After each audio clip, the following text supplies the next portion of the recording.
여러분, 인간의 심리 중에 정서적 설득이라는 게 있습니다.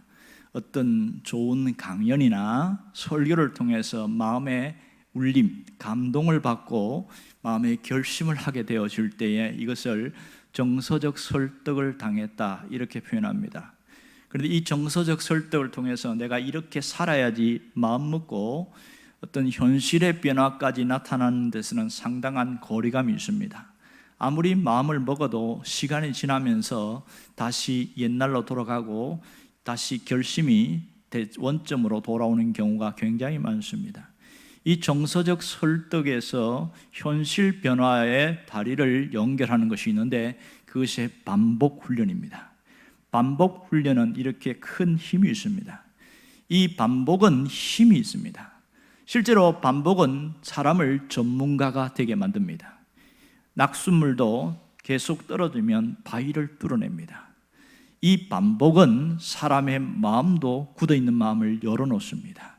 그러므로 반복은 굉장히 중요합니다. 우리의 생각을 바꾸고 우리의 마음을 바꾸고 우리의 행동을 바꾸고 우리의 습관을 바꿉니다. 반복은 우리의 인생 자체를 바꿔놓습니다.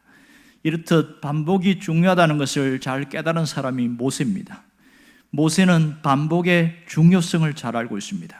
신명기는 반복의 책입니다. 출애굽기와 레위기의 말씀을 다시 한번 반복하고 있습니다. 신명기는 모세오경의 5번째 책인데 1446년에 출애굽한 것을 기점으로 하면 이 신명기는 1486년에 기록되었다고 할 수 있습니다. 이 신명기의 특징은 뭐냐 하면 이것은 모세의 설교로 되어 있다는 것이 놀라운 특징입니다. 3편의 설교로 구성되어 있는데요, 1장 1절에서 4장 43절까지가 한 편이고 4장 44절부터 26장까지가 두 번째 설교입니다. 그리고 27장부터 30장까지가 세 번째 설교입니다. 그리고 마지막 31장부터 34장은 결론 부분에 해당합니다. 이만큼 이 책은 반복을 거듭하고 있는데 그러면 왜 이렇게 반복을 하는 것일까? 그런 의문점을 갖게 되어지는 것이지요. 그래서 오늘 11절에 보면 거기에 대해서 자세하게 이야기하고 있습니다. 같이 읽겠습니다. 내가 오늘 네게 명하는 여호와의 명령과 법도와 규례를 지키지 아니하고 내 하나님 여호와를 잊어버리지 않도록 삼갈지어다. 자, 잊어버리지 않도록 삼갈지어다. 뭐라는 거예요? 반복해서 기억해라, 이렇게 말합니다. 그럼 모세는 왜 이렇게 여호와를 잊어버리지 않도록 해라, 왜 그랬을까요? 지금 여기 있는 사람들이 여호와를 잊어버렸기 때문에 하는 말입니까? 아니면 앞으로 여호와를 잊어버리면 안 된다는 권면의 경고의 메시지입니까? 후자가 맞겠지요. 지금 이 설교를 듣는 사람들은 누구입니까? 출애굽 2세대입니다. 광야 세대, 만나 세대의 사람들, 우리 식으로 말하면 신세대입니다. 출애굽할 때의 부모 세대는 다 광야에서 죽었습니다.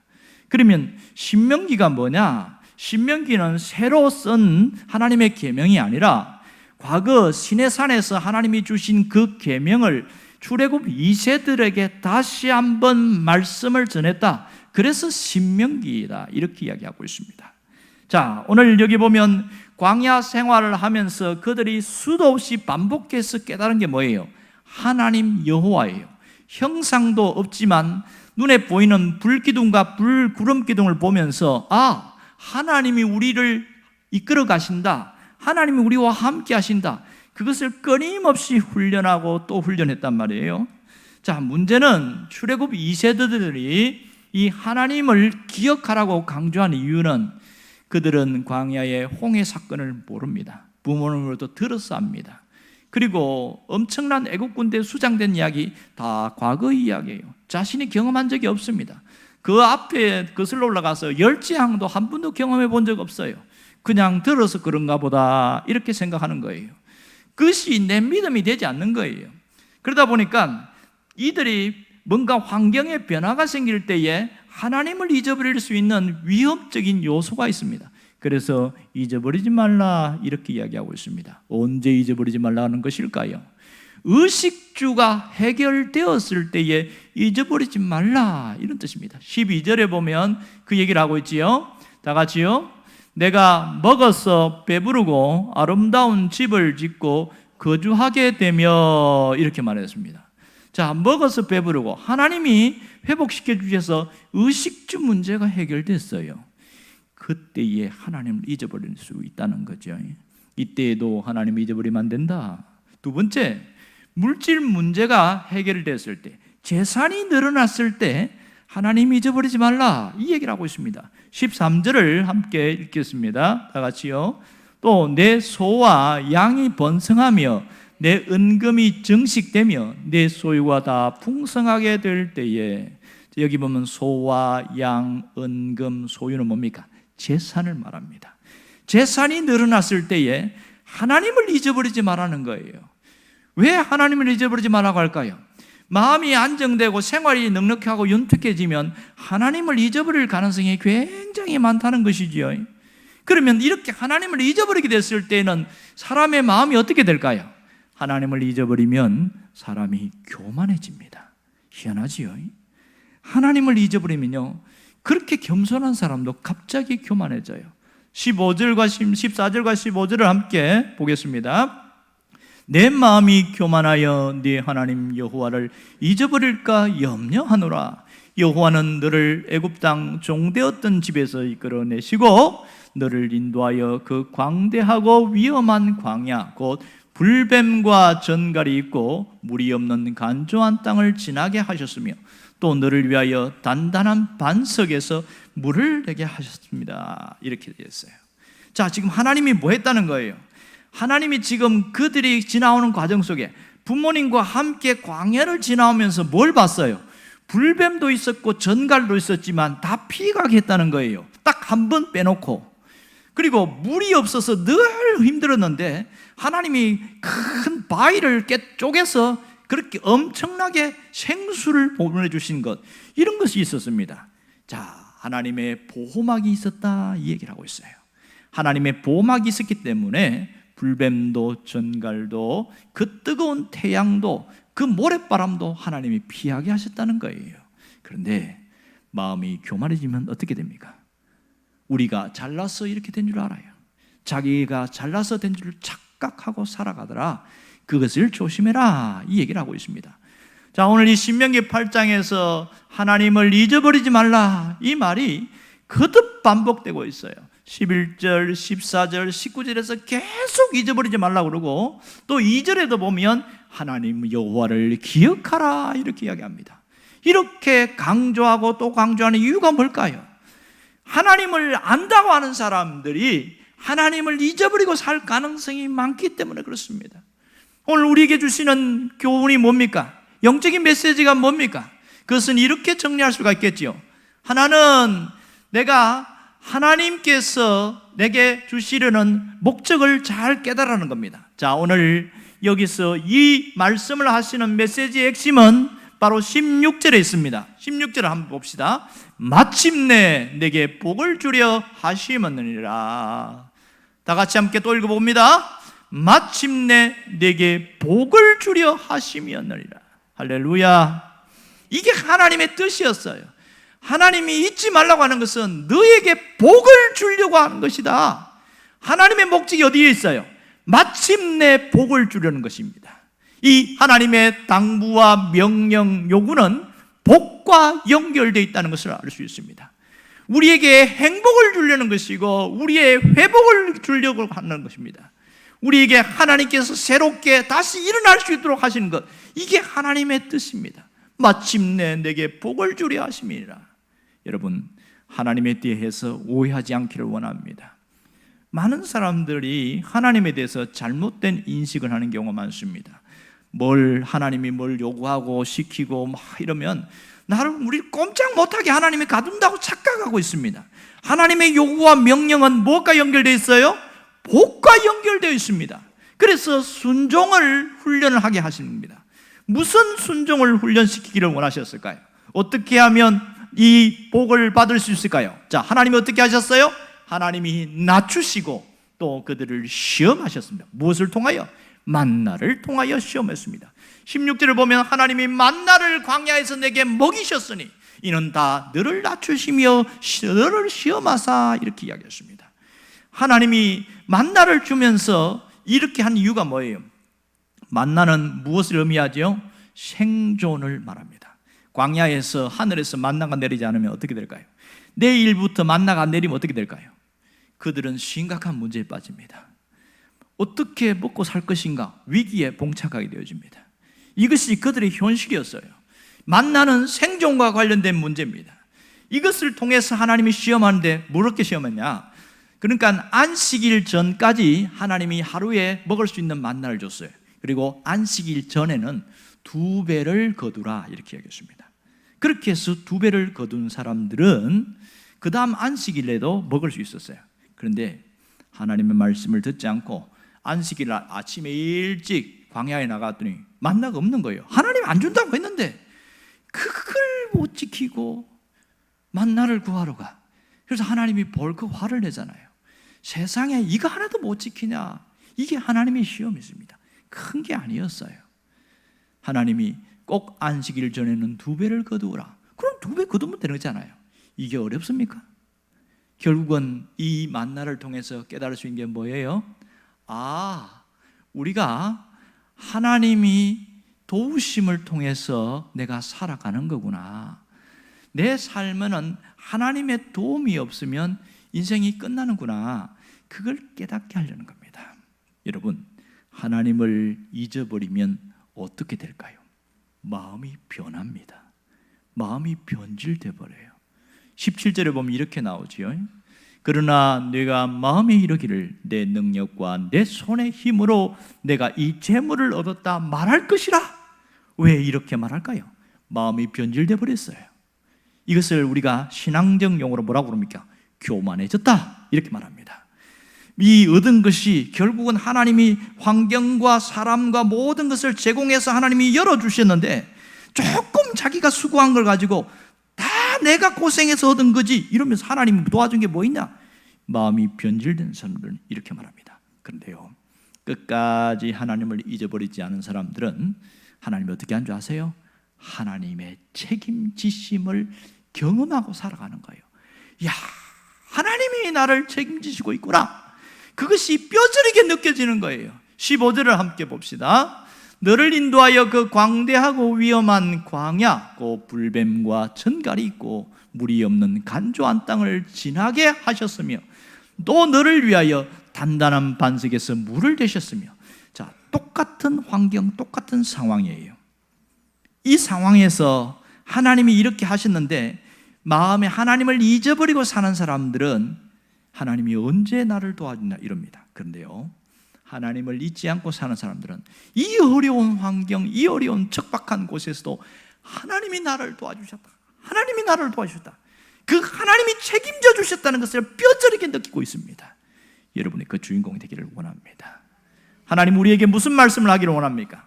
이 이스라엘 백성에게 주신 말씀을 통해서 우리에게도 동일한 말씀을 하는데 그게 뭐냐? 형편이 어렵든지 좋아지든지 하나님의 은혜를 잊지 말라는 거예요. 하나님의 은혜를 결단코 잊지 말라는 겁니다. 사람은 형편이 좋아지면 마음이 변합니다. 그러나 심지가 굳은 사람은요, 중심이 흔들리지 않는 사람은 절대로 마음이 변하지 않습니다. 여러분의 심지가 굳은 사람 되기를 바랍니다. 두 번째로 삶의 무게 중심을 세상에 두지 않고 오직 하나님께만 두고 살아가라는 거예요. 이 무게 중심이 하나님 중심으로 이동되어져야 된다는 겁니다. 그래야 우리의 갈 길이 열린다는 거예요. 세 번째, 흔들리지 않고 끝까지 가려면 내 삶의 기준, 내 인생의 가치를 하나님 말씀에 두고 가라는 겁니다. 그러한 사람은 하나님이 열어가셔요. 하나님의 우리가 살아갈 때 하나님은 세상의 가치를 두지 않고 오직 하나님의 말씀의 가치를 두고 살아가는 사람들을 귀하게 여기고 그의 삶을 주목하십니다. 그래서 하나님만 사랑하며 살리라, 이런 사람들에게 하나님이 결코 그들을 외면한 적이 없거든요. 여러분이 그 사람 되기를 원합니다. 우리가 살아가면서 늘 느끼는 것은 내 삶의 기준이 어디 있는가, 내 인생의 가치가 어디에 있는가, 그것을 늘 점검하고 가야 됩니다. 세상은 정말 빠르게 변합니다. 미래학자들은 3, 40년 전에만 있어도 이 세상이 앞으로 어떻게 변할 것이다, 그렇게 전망을 내놓고 방향을 열어놨어요. 그런데 지금은 미래학자들의 모든 예측이 다 빗나가고 있습니다. 왜냐하면 세상이 너무 빠르게 변해요. 불규칙적으로 변합니다. 3, 40년 전에는 느리게 갔어요. 그리고 규칙적이었어요. 그래서 다음 세상은 이렇게 달라지겠구나, 그걸 알았는데 지금은 너무 빠르고 너무 급박하게 움직이고 변화무쌍하기 때문에 알 수가 없다 그러는 겁니다. 변화의 속도가 빠른 거예요. 적응이 안 된다고 그럽니다. 그 중에 우리의 삶을 크게 뒤흔들어 놓은 것 중 하나가 뭐냐면 감염병입니다. 코로나. 이것은 엄청난 삶을 뒤흔들어 놓았습니다. 자, 별 문제가 아니라고 생각하는 그 바이러스가 우리의 생존을 위협하고 있거든요. 여러분, 이 코로나로 죽은 사람들을 보면 깜짝 놀라겠어요. 지난 6월 19일 날 그 질병관리청 홈페이지에 보니까 코로나로 사망한 사람이 2,394명, 지금 3개월 지났으니까 더 늘어났겠죠. 그리고 백신 접종 이후에 사망자가 388건이고 치명적인 부작용 의심 환자로 그렇게 치료된 것은 죽은 사람이 395명, 도합 합치면 787명 정도 되는데 이게 3개월 전에 통계란 말이에요. 그러니까 코로나로 죽은 사람이 약 2,400명이 넘고, 그리고 이 백신을 맞고 죽은 사람이 800명이 넘는더라. 아직도 중환자실에 있는 사람까지 하면 1,000명이 훌쩍 넘어간다, 이런 통계가 나옵니다. 그걸 정리해 보면 이 백신 맞고 하루에 10명씩 죽어나가는 거예요. 와, 이게 엄청난 충격적인 거죠. 그래서 젊은 사람도 백신을 맞아야지만 맞는 것을 두려워하는 거예요. 후유증 때문에. 이 코로나는 그것뿐만 아니라 생존의 뿐만 아니라 심리적인 문제까지 우리를 더 가중시키고 있습니다. 심리적 고충 등의 가장 어려운 게 뭐예요? 불안과 우울과 두려움입니다. 왜 그렇습니까? 너무 많이 변하거든요.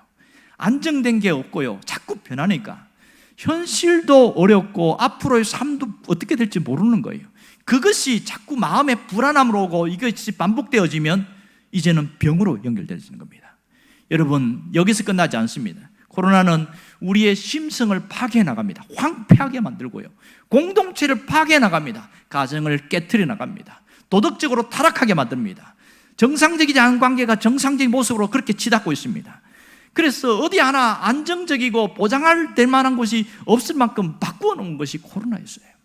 직장이나 가정이나 자녀나 모든 것이 불안한 시대를 살아가고 있어요. 흔들리는 시대를 살아가고 있습니다. 교회라고 예외가 아니었습니다.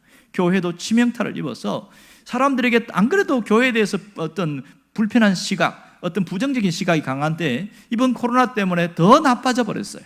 그리고 신이 없다고 그러고 성경에 반대되는 이야기가 시중 서점에 가면 얼마나 많이 나온지 몰라요. 교회도 생존의 위협에 치닫고 있습니다. 너무나 불안한 세상을 살아가고 있습니다. 이러한 흔들리는 시대를 살아가는 동안에 어떻게 해야 이겨낼 수 있을까요? 여러분, 흔들리는 시대 속에서 흔들리지 않을 수 있는 것은, 흔들리지 않는 것은 오직 하나님밖에 없다는 사실을 잊지 않기를 원합니다. 세상은 흔들려도 하나님은 흔들리지 않습니다. 흔들리는 세상 속에서 우리가 살아남을 수 있는 유일한 길은 오직 하나님밖에 없습니다. 하나님 붙들어야 내가 흔들리지 않고 나아갈 수가 있는 겁니다. 그럼 어떻게 해야 합니까? 그러면 그것은 우리가 하나님의 말씀 속에서 답을 찾아야 돼요. 하나님의 말씀이 진리잖아요.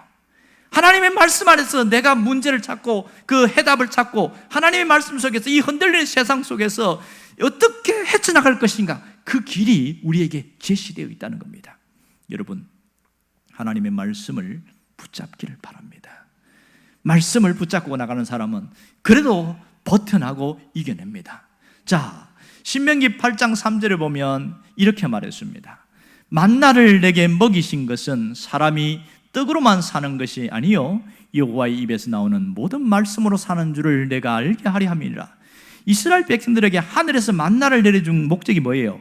먼저는 1차적으로는 의식주 문제 해결이지요. 생존 문제 해결이었습니다. 그런데요, 여기에서 그것으로 끝이 아니다. 만나 주신 목적은 사람이 떡으로만 사는 것이 아니고 하나님의 말씀으로 사는 것을 깨닫게 하기 위함이다. 한마디로 줄이면 사람이 하나님으로만 사는 것을 알아라. 그거 깨닫게 하려고 만나를 끊임없이 주셨다는 거예요. 여러분, 이 말씀을 그대로 믿고 또 다시 한번 증명해 주신 분이 예수님인 거 아시지요?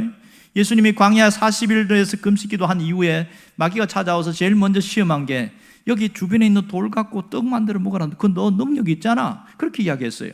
그럴 때 예수님 뭐라고 대응했습니까? 이 돌들로 떡덩이가 되게 하라 했을 때 그럼 뭐라고 얘기했어요?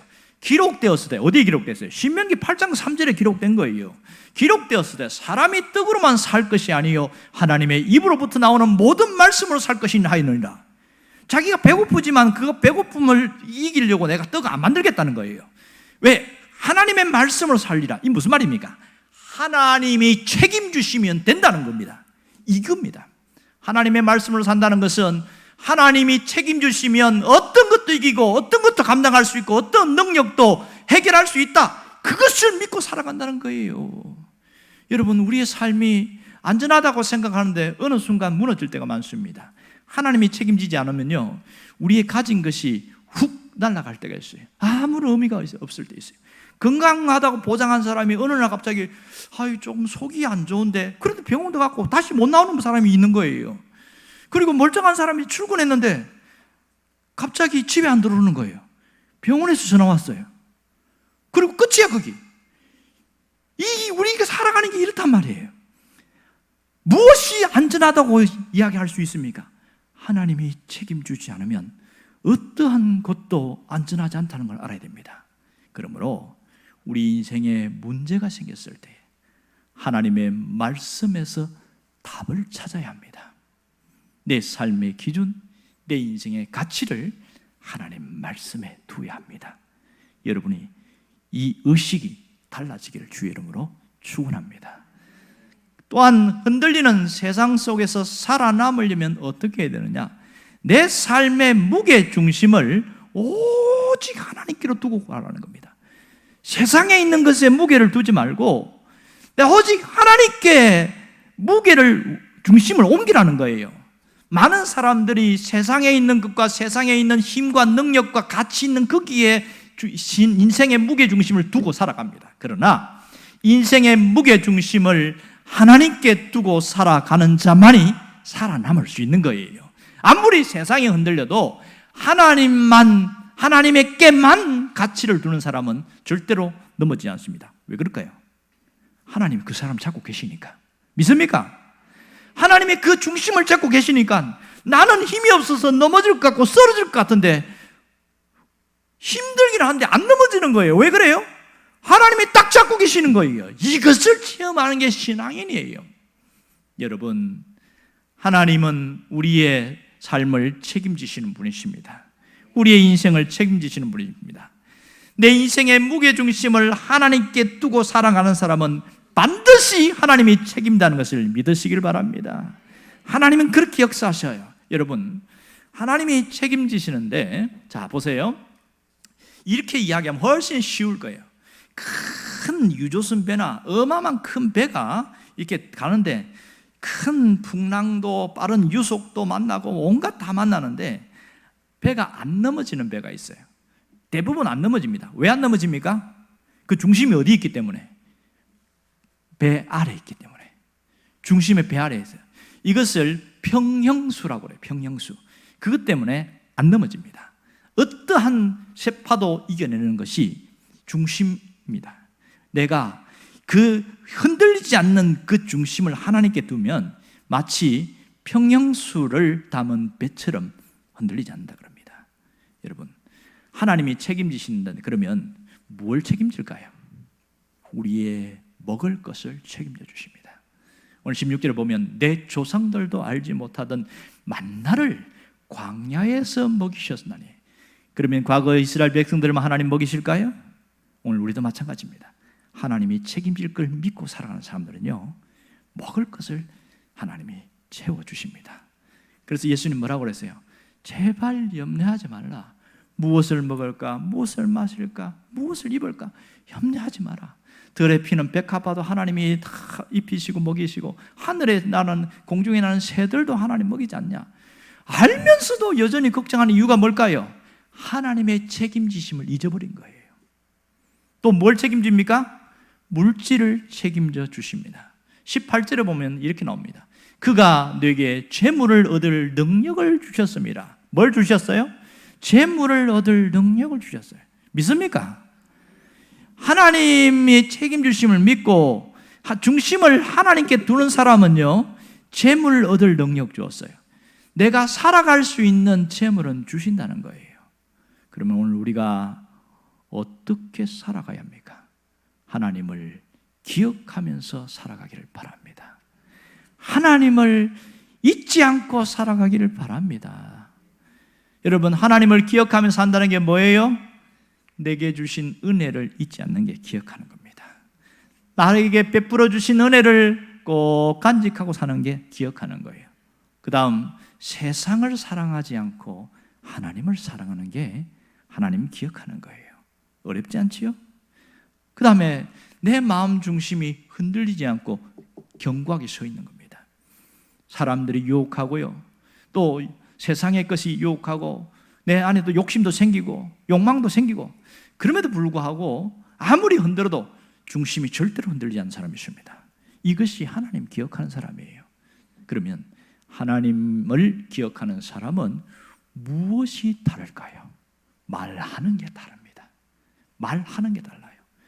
이전에는 환경에 민감하게 반응하면서 말을 했어요. 형편이 좋으면 아이고 잘됐다, 아이고 너무너무 행복하다 이러다가 형편이 아주 나빠지면 나 속에서 짜증과 원망과 불평 막 그대로 쏟아내는 거예요.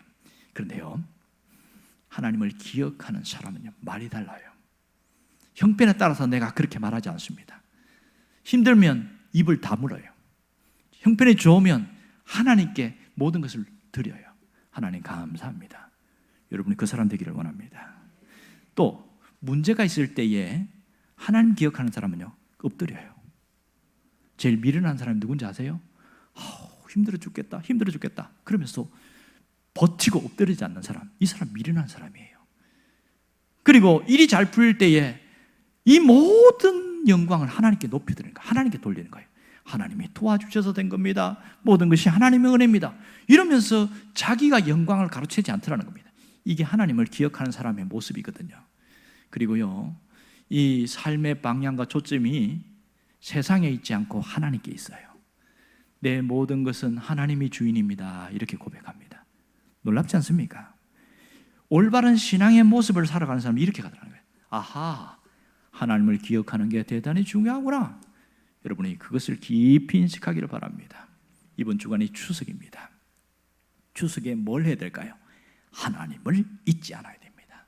하나님을 기억하고 살아가야 됩니다.